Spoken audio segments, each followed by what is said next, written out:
Why is my 4C hair so dry all the time? A lot of the time our hair is actually not dry at all, especially if you mean dehydrated. When we're deciding whether or not our hair is dry, a lot of the time we're confusing two particular things. First is our surface texture, and the second is the difference between hair being moisturized and feeling moisturized. They are not the same. Every single one of our hair strands is covered in cuticle scales, which are like roof tiles or the scales on a fish. When those cuticle scales lie flat on top of one another, the hair feels smooth and looks shiny. And when those cuticle scales are raised, lifted, or a little bit uneven, the hair surface feels more rough or dry and it looks more matte, like my afro looks right now. Because of all the tight bends and curls in afro hair, it tends to have a more rough exterior that might feel dry to you even if it's not dry. So even if our hair is hella healthy, very hydrated, and retaining a huge amount of moisture, it might still feel dry to the touch. Now, when we're applying oils, butters, and heavy creams, they are coating and lubricating the outer layer of our hair strand. And that coating fills in all the little gaps between our cuticle scales. That's what makes your hair feel soft and slippery, but we have to remember that that is lubrication, not hydration. Yes, it's changed how your hair feels, but not how much water is inside of the hair itself. We need to stop confusing our hair feeling moisturized when actually it's just greasy.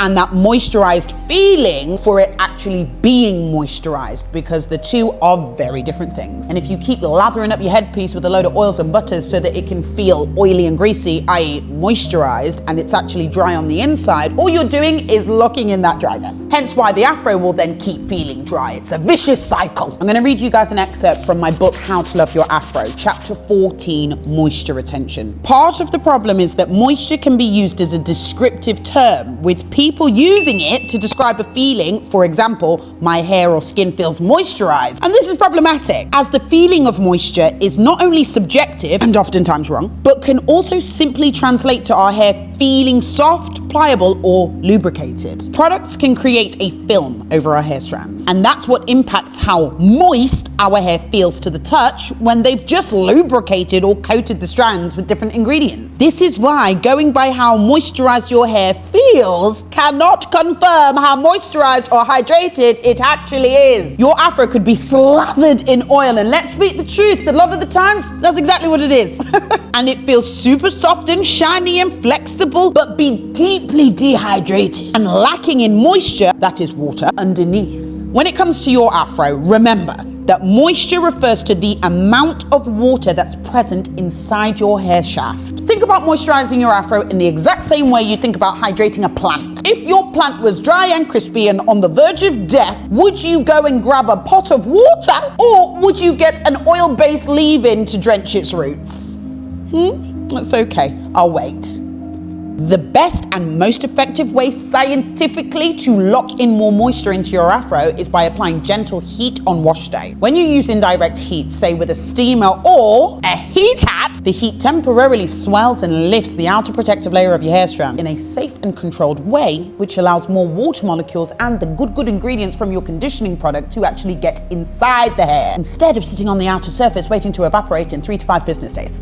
Then when the hair cools, your cuticle scales slowly close and contract again, which helps to retain all of the moisture that you have just infused into the hair strand. And this is why heat, when used correctly from a steamer or a TT heat hat like the ones that I sell, is one of the most powerful ways, not just for afro and curly hair, but for hair that is porous, damaged, chemically treated, or honestly just very dry, to retain large quantities of moisture for longer periods of time. I learned this from my trichologist and every single curl specialist that I interviewed when I wrote this book, and every single one of them confirmed that heat on wash day is the missing piece of the puzzle in most people's wash day routines. Because applying heat every single wash day when conditioning my afro was something I was told to do by my trichologist 2 years ago, and it has completely transformed my hair. My hair was so dry and crispy, I had mashed it up thoroughly with chemicals, bleach, permanent color. I was trying to go mango orange, ended up bald.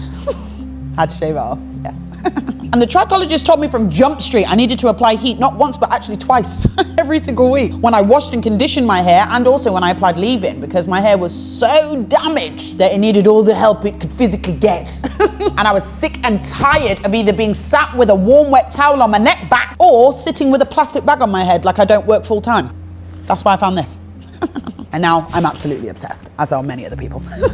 If you want to get direct support from me personally, or gain access to more educational content like this, and get discounts and offers from hair care brands, hair care professionals, trichologists and dermatologists that can help you on your journey that I trust and recommend myself, check the description for how you can join my brand new initiative, Afro January, that I am currently running to give everyone's Afro a little reset, ready for the year ahead. And you can learn more information about how you can buy yourself one of my team texture heat hats, or if you want more information on my brand new book, How to Love Your Afro, and where you can purchase it from, I've put all the links and information down there. Love and blessings. Thank you for watching. Bye-bye.